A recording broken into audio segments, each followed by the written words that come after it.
This is Advisor 3.0, a show designed to help you as a financial advisor elevate your professional practice, transform your clients' lives, and take your business to the next level.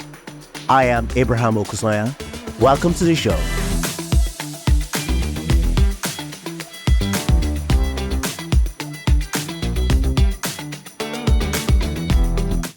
Hi Tara, and welcome to the Advisor 3.0 podcast. Thank you for joining us. You're welcome. Thank you for having me. No, and for those of our listeners that don't know Tara, I'm joined by Tara Maynard from PM+M Group as a partner, where she's currently running all things financial planning. Tara, why don't you start by introducing yourself to our listeners? Yeah, thank you. So as Kate said, my name's Tara. I'm 40 years old now, turned 40 last year. I'm married, got two boys who are now 15 and 11, so they're growing up quite quickly.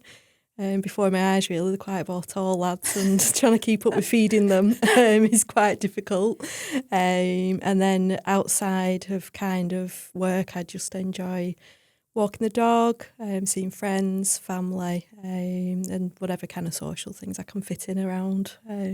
Two busy boys. Yes, yeah, definitely, yeah. The football keeps us entertained. We're constantly wondering where the next game is, what training is, on top of normal life as well. Fabulous. But yeah, it's good. Well, thank you for giving up the time to be with us in London today. First question then, I guess for me, is that I know that we had a little bit of a catch-up before the podcast, but I was really interested around where your career began and how that's evolved.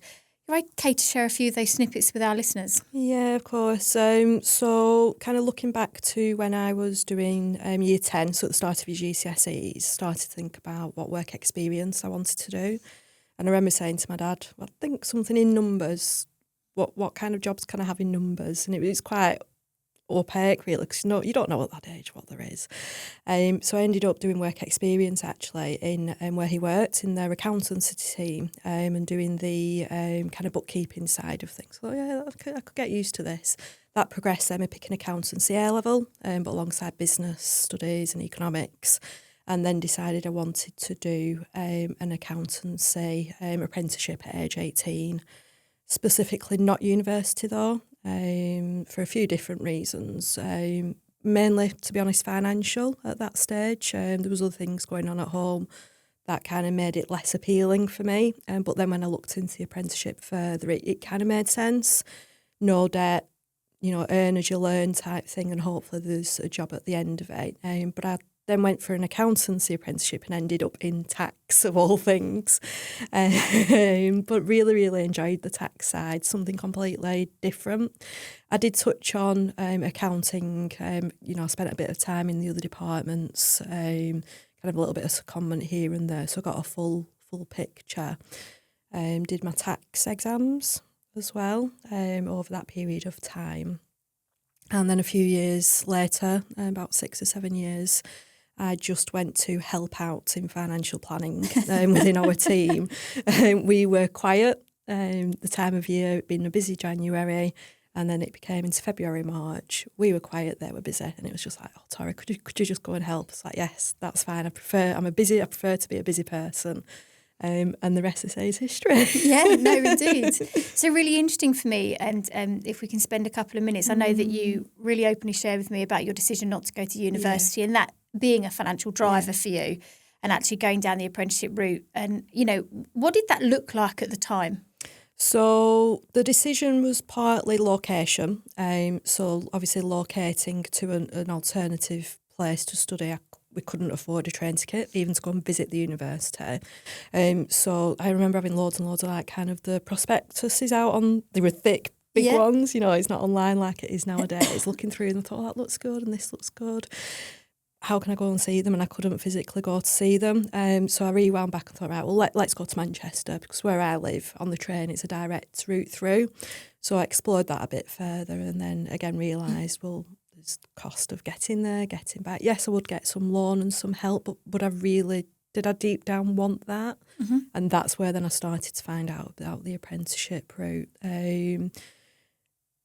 It's different. I don't know if it was the right or the wrong thing. I've no idea, because you just don't know where that path could have led me to. But But I do feel the experience that I gained in them kind of 3 or 4, I got a head start, I think, as a result of doing the apprenticeship, definitely. Fantastic. And one thing that we spoke about that fascinated me, and I must say, when you talked about, I said to my dad I wanted to do something with numbers. I think you're either a numbers or a literacy person. You're definitely not both, or if you are, I'm definitely not one of those. So I can absolutely resonate with the numbers path that you chose.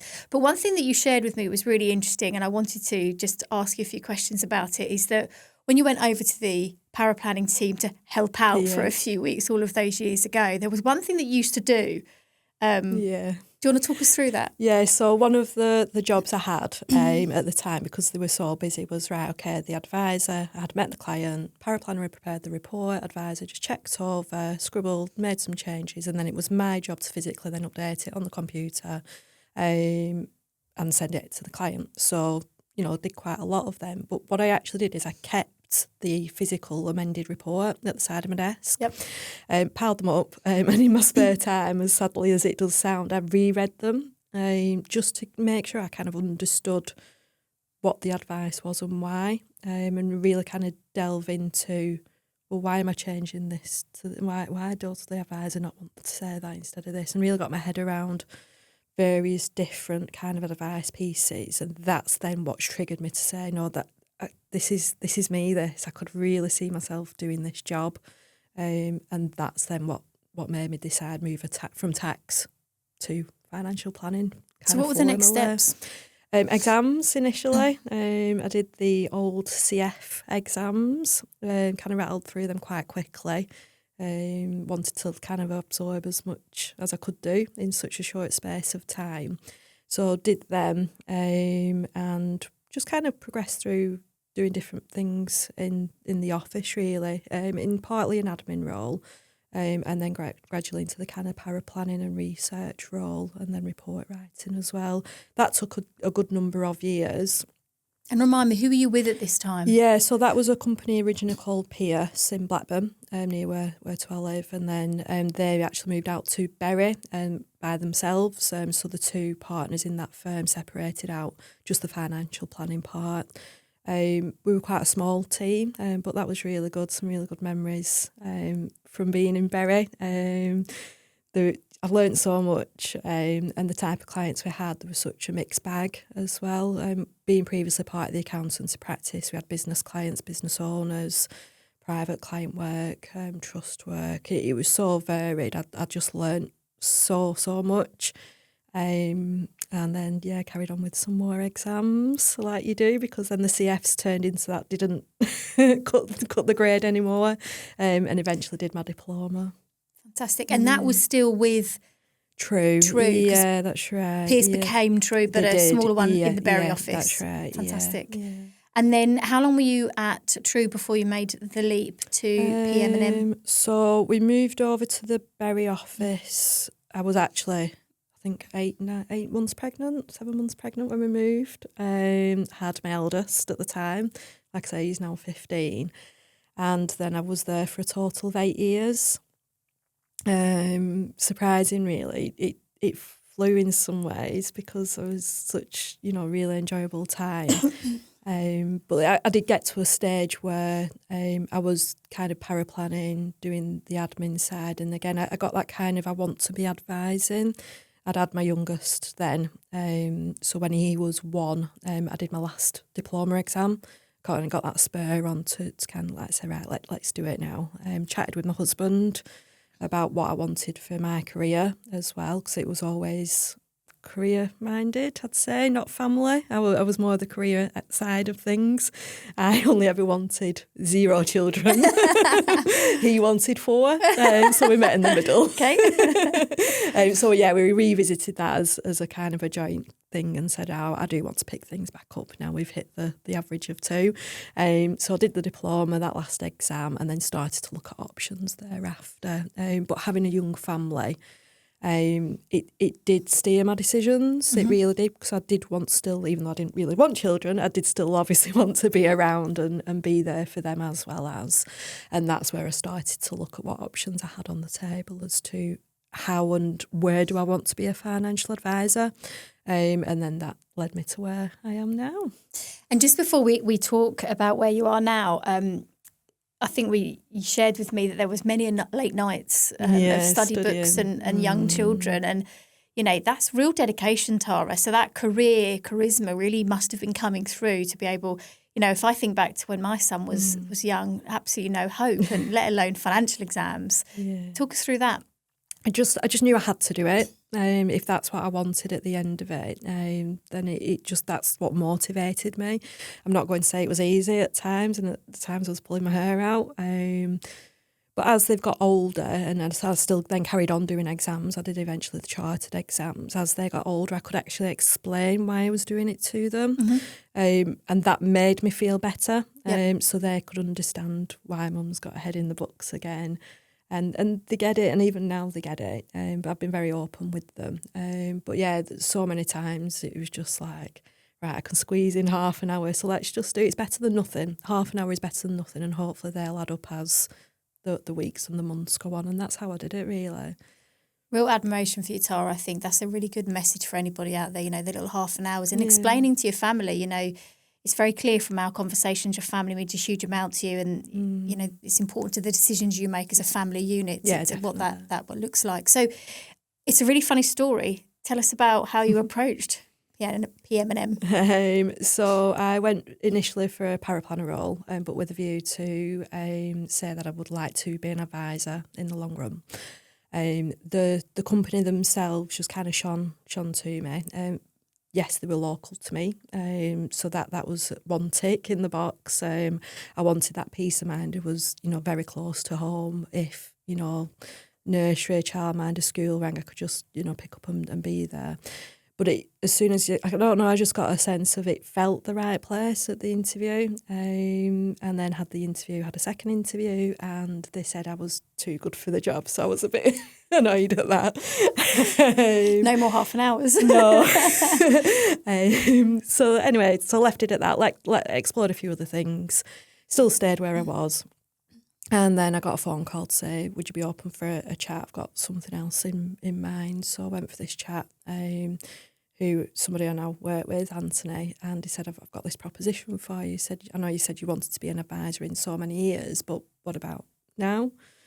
So I was a bit kind of taken aback. I was like, all right, okay, well, this needs some more thought around it. Am I ready for it? You know, you have that little bit of doubt. But actually, when we talked through a bit more, and I understood how the support would be there as well. I knew I had it in me, because again, that I always had that aspiration, but knowing that I had them there. I then asked a question, which was, I think, probably what you're referring to is, I just said, but I've got young children, you know, I've got 2 young boys, and Anthony just went, and? Like, well, does it not matter? You know, if I want to be advising, I can't have children as well. He's like, what are you going on about? And he just said, look, one of the partners is currently on maternity leave. And that for me was like, right, okay, I'll be absolutely fine. And that's what then just gave me that kick, really, to go for it. Was it everything you thought in those first couple of months? It was very, I had to learn a lot. It was a new environment. So I'd originally worked in slightly bigger offices, went smaller, and then I went big again. So I was getting used to being around more people. Yep. But it just felt right. I just learned. I just asked so many questions. I wanted to get a real feel for how they ran the business, how they looked after the clients, how the team worked together. And then I was given a bank of clients, you know, kind of to get that cash status up and running properly, and just thrived on it. I do recall, though, sometimes I was going home dreaming of being at work and then back again, and it did feel a bit like that at times. But again, I had that kind of that motivation and that support from them that I could do it. Perfect. Yeah. And in your current role, you know, you've worked through from advisor to leading teams, and now you're a partner within the business. Talk me through the culture of the firm. That you've set. Yeah, so the culture of PM+M hasn't really changed that much. The core of it is still the same, in that we want to be high achieving, but by doing it in the right way. So that always comes through any decisions that are being made. And when we're looking at the team, the client, that always kind of shines through. We always make sure we deal with people how we would want to be dealt with ourselves. It's got a real sense of, I don't think family's the right word, but it just got a nice, it's a business, yes, but it's also a happy place to be. I love going to work. I love my job. Sadly, we've had somebody who did join us previously from a different firm. She was quite early on in her career, and the culture where she was, it was about to make her leave the industry. Interesting. And she came to us and she's never looked back. Fabulous. And kind of completely changed her mind, and that's what we want to foster. We want to foster that. Just everybody feel like they belong. And I think that leads a little bit almost into your very early decision about not university, although I appreciate it wasn't your direct decision. It was, as a result of circumstances around you and going down the apprentice route, but actually that transpired to be something that helped you flourish. And actually it feels very similar to the story in terms of the culture that you're fostering now. I never looked at it that way. Yeah, I suppose it does, because I think from an individual point of view, to be your best, you need to be comfortable, you need to feel yourself. And if I would have gone to university, I probably would have felt a bit out of sorts and not comfortable. And then likewise in the workplace, it's such a massive factor. And I think it's something you can't really measure. Yep. Financially, you can't measure culture, can you? You can't measure how somebody feels, but the output and, the result of that is huge, and that's definitely what I've had that opportunity to kind of thrive with as well. Anthony's somebody that, you speak of as clearly somebody that saw something in you all of those years ago and offered you the opportunity. And actually the opportunity to become an advisor there and then, rather than wait or in a few years. Talk me through your relationship with Anthony and that culture again about what enabled Anthony to give the opportunity there and then as opposed to waiting. So our business is independently owned, so the partners within the firm own the business, and any decisions that are made are directly on the business, in the business. There's nobody else out there saying and driving them decisions. So he had the complete say so of actually I've seen something, thankfully he did, but to take that risk almost, and it was a risk, and I'm very grateful for that. But from an independent point of view in our industry, both accountancy, audit, financial planning, private equity is it's everywhere, and it's. I've never been in that world, but I can understand how it can be quite different. And then that in that world, he wouldn't have been able to make that choice. He would have had to run it through somebody, double check everything.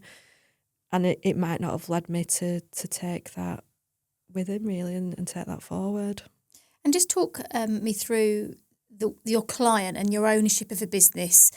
And again, I think it really goes back to the culture and what you're trying to foster in terms of supporting new advisors coming through. Yeah, so going back to that independently owned, the firm owns our clients, the advisor doesn't own them. We look after our clients based on a best fit. So we've got, at the minute, 7 advisors in our team, 3 of which are relatively new. But what that allows is that succession plan. So as time goes on, and it's allowed me partly to then progress through. We've got other people coming through who we can develop past clients to. They look after them just as well as I would have done. They trust us as a firm as well as being that individual advisor as well. And that allows our business to grow kind of naturally and organically as well. And everybody kind of pulls in the same direction as a result. There's no competitive kind of edge to anything that we do. It's just for the benefit of that client or that individual, of that team member. And I think you've got 3 newer advisors at the moment. So again, that setup allows those newer advisors to cut their teeth earlier. Yeah. And it's giving them the chance that I had. I was that new advisor. Yep. And we're just repeating the same thing. Hopefully, we'll see them come through and follow a similar path to what I have done, and that's the intention. Because with the business, because we're independently owned, we want to continue that forever. So we need to invest in that next generation of advisors, wherever they come from. Yep. And I think it's important that we do that as an industry. What I can see coming down the road is, like I've mentioned, businesses will be bought out, and I don't know, I think we'll lose a little bit of ownership of clients, and it'll just become a numbers game. I like the idea that our clients are real people and not just a number. Yeah. And same with our team as well. And talk me through on that vein, how do you see our industry changing? What have you certainly witnessed in your time from going from paraplanner, trainee, advisor, and now partner? I think from an advisor side, I've seen clients come to us. Yes, they've been with a very, very good advisor and a good firm previously, but as they've then retired and they've sold on that client bank to whoever that might be, they feel that a bit of lack of disconnect. So where we are based, it's a very local place. Everybody kind of knows somebody that knows somebody.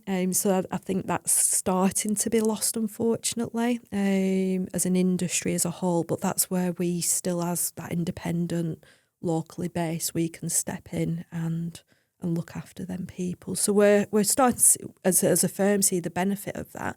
But as an industry, I don't agree with it. Interesting. Okay. Yeah. And what about what you would want for the future?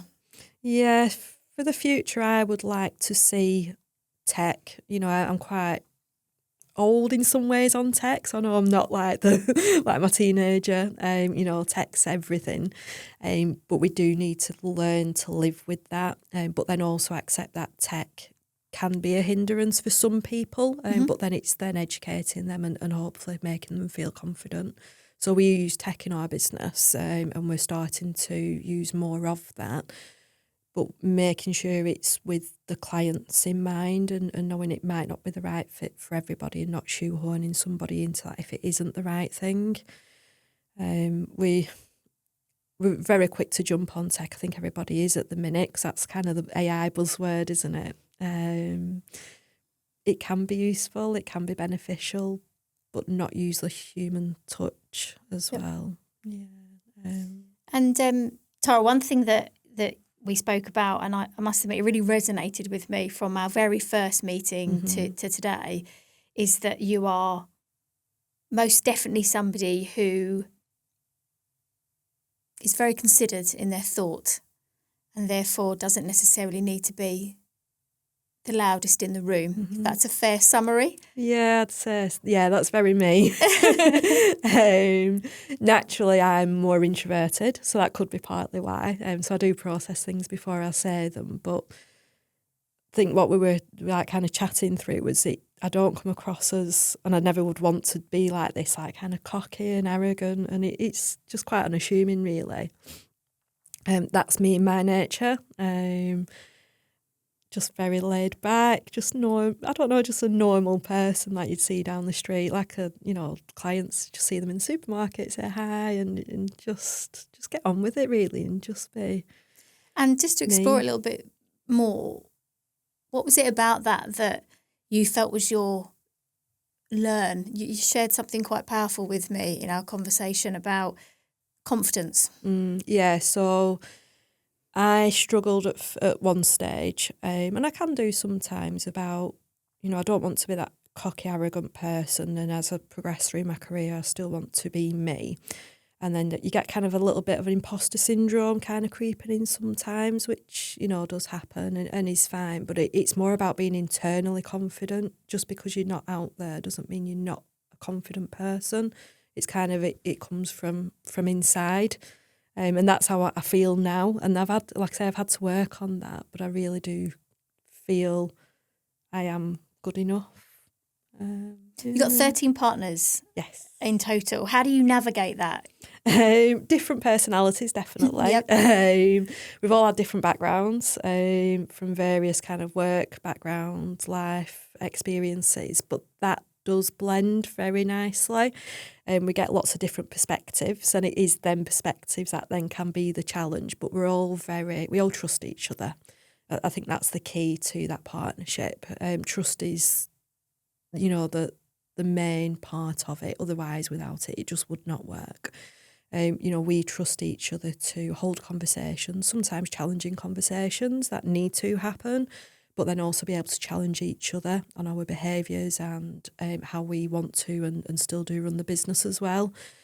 With having 13 voices, the partnership has grown over the last few years. So I do think as new people have come into the mix, having more people to be listened to can become a bit more difficult. But it just works. We've tried a few different things and we've settled really well into that now.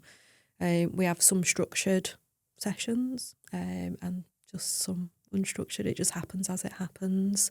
And again, that blend of different kind of methods of meeting up or having discussions and conversations really helps. And what challenges do you think that you've had to overcome as part of your journey to partner? One of them I've touched on already is that little bit of that imposter syndrome. So as I kind of progressed through to director role, I was quite comfortable and confident in myself. But then the thought of that title change, being partner, I kind of thought, it's, and I made it out in a way bigger than what it should have been. It was a gradual transition. So I started to tell myself, it's not a big, huge leap, it's a gradual transition. So that's something I did have to overcome. And then the other thing I'd say is generally throughout my whole career is the mind space. With having a busy home life and work life, it was trying to kind of not separate the two, but make sure I could give focus at the right time and put my energy in the right place at the right time when it was needed. And I feel like over this last year or so, I've kind of got there with that. To the point where I'll share you something with my family. It's a bit of a running joke. Sometimes now at weekend, don't go to me for anything technical because I've turned off. But the lines are blurred because things will happen and it'll just pop into my head. It's like, and that's fine. It's okay that happens. But I just jot it down and then come back to it. Yeah. And wider family, parents now, they must be incredibly proud of the journey that you've gone on. Yeah, so they're from a working background and I am a working person. I see myself as that. So in their world, they don't seem any different. They are very proud, but it's just me still. I still come home, still the same person. And that's partly, I think, why I've kept so grounded, because they are. What do they do? So my mum's just retired. She was a dental nurse and my dad was a wagon driver. Well, still is. He's just doing 3 days a week now. Yeah. And what does he transport? All sorts. I've no idea. I don't ask him. Tune in for the next podcast to find out what Tara's dad. Yeah, he just tells me where he's been. I go, I can know where that is. And you've got a particular passion within the business with regards to supporting local charities. Tell us a little bit about that. Yeah, so as a business anyway, for years and years we've always supported various local charities, and a few years ago we decided we wanted to formalise that a bit more, give it a bit more structure. I started getting involved with our local youth zone. One of my colleagues and previous partners was heavily involved, and as they were retiring I could see that would have been dropped otherwise. So I stepped in, again, having young children living in the area, that kind of called to me to say, I want to make sure that contact and that support is still there. But then we want to take it to the next level as well. So we set up our official, I don't like the word CSR, but that's effectively what it is. So we rebranded that Positive Impact internally. So our Positive Impact team now, we're a team of 5. Along with a kind of network of champions throughout the whole firm. We've got a set budget per year of monies, and our remit is set by us and set by our team members. But the focus is very much local, grassroots types charities. You can really see the direct impact that support gives. But it's not just money. It's volunteering, raising awareness of them charities. So our social media reach locally and with the local business community is really high. So we're always, kind of trying to be an advocate for various charities out there. Does that change year on year or? Yeah, so with we're just at the end of the second year, end of financial year now, so we're due to have a review. The first year it was a bit of let's see how it goes, let's see what's out there, because I'd never really done anything other than that youth zone that I've mentioned. So it was, I don't know, there's so many things to help. So we got a bit more structure on the second year, and then the third year we want some constant things that we do support, but then we want to try and bring in a good range of, so we make sure that we've got a range of different age demographic target, different ethnicities, different types of support the charities have, so it's kind of spread around quite a lot. Yeah, but I love it. When I go networking, I'd very rarely talk about financial planning, and I end up talking about the CSR type stuff. So yeah. Fantastic. And if you were sort of reflecting now on your time, what advice would you give somebody who was sat there thinking university, apprenticeship, what do I do next? It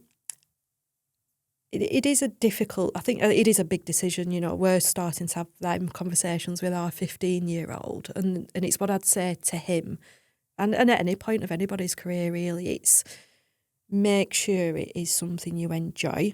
So if you don't enjoy going into a classroom, you know, then university probably isn't the right place. But if you enjoy, you know, that real lived life experience, then that then is naturally then the apprenticeship route. Yeah, there's learning and classrooms involved with that, but it's what makes you the happiest. And then even then selecting which apprenticeship and which company to work for or which university to go to, again, find the one that you feel happy with. They're all different. Everywhere's different, like we've mentioned, cultures. Pick the one that just feels right. It's that gut feeling, I'd say. What about somebody embarking on their advice journey if they're listening now? From an advice point of view, I would say believe in yourself. You know, be that quietly confident. You have to have that, because you need to, when you meet the clients, you need to make sure that you know what you're talking about, obviously, because they do trust you in what you say. But the advice kind of journey is changing. I think there's lots more avenues open to people than there was a few years back when I started. So think about which path you want to go down. Is it a bit more of a technical route? Is it a bit more of a softer kind of skills side of things? And again, hone into kind of your strengths and try and figure out what they are as early on as you can do, really. Fantastic. And what's next for Tara? So now partner? So same as I've always done, really. Look after my clients well. Within, again, PM+M, we're always looking to develop the team, and that includes ourselves as well. So we're on we've got personal development plans, which includes various different things, because it's been the best version of you. And I don't know what that looks like yet. You know, that could look completely different in a few years' time, but it's always striving for more. But one thing I am looking at doing as well, and it ties in with that social and that charity type work, is looking at like the investment, the ESG side, and just trying to tie all that in together a little bit more, because I can see the connections are coming quite strongly from individuals and businesses now. Is it something that currently is not a focus? We do provide it where we are, but it's not anything that we kind of sit heavily on. And I don't think as an industry, but there's probably as much awareness as there should be. So I definitely want to kind of learn a bit more about that, do some more exams, and just see where that journey takes me as well. And tell me, are either of the boys interested in financial planning? Is that on their forefront? So the eldest, he did at one point run a little bit of a mini tuck shop at school. So I made him write down what he bought and what profit he'd made. He's doing well at business studies as well. So he is of that maths mind. Yeah. The younger one, he's a bit too young yet to kind of think about what he does prefer to do. I don't know. Again, I always say to them, as long as that makes you happy, then that's all I can ask for, really. Yeah. Fabulous. Well, Tara, thank you. It's been an absolute pleasure to spend this afternoon with you. Thank you for coming all this way and sharing your insights. And we wish you and your family all the best for the future. Thank you very much.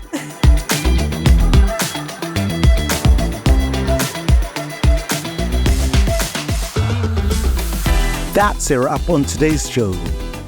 Massive thanks to my production crew, especially Jake Osha, Melissa Canham, and the entire team. And of course, to our sponsor, Timeline, the market-leading provider of integrated planning technology and model portfolio service to advisors. I do hope you've enjoyed today's show. Head over to Apple Podcast and give us your review there. Until next time, goodbye.